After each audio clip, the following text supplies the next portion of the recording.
Copyright's a big one these days, guys. We've got to all make sure that we're being really careful of the copyright laws. Actually, I'm going to go through a couple of the bullet points here where you're allowed to use other people's intellectual property or copyrighted material, you know, for a bunch of purposes that are governed by law to be fair dealing of the copyright material. So one of them is research or study. The other one is criticism or review. One of them is parody or satire. And the other is reporting the news. So the news, they're allowed to do anything. We all know that these days. We've woken up to that fact. Reproduction for professional advice or judicial proceedings, obviously for criminal law and things like that.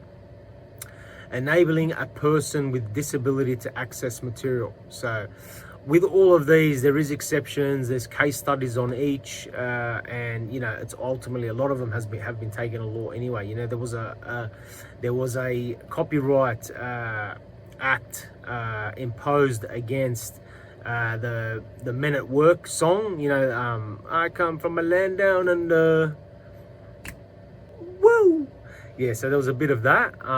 There was a case in relation to Men at Work where they had a flute section of the song which was taken from, let me find it, I'm gonna find it, guys. Men at Work were accused of plagiarizing of their 1980s hit Down Under from a 1930s Australian children's song called Kookaburra Sits in the Old Gum Tree. In February, the Federal Court of Australia ruled that the band had plagiarized part of their song. The band was ordered to pay 5% of royalties earned from the song since 2002. That would have been a massive payout from Kookaburra for Kookaburra Sits in the Old Gum Tree. Whoever composed Kookaburra Sits in the Old Gum Tree, crazy.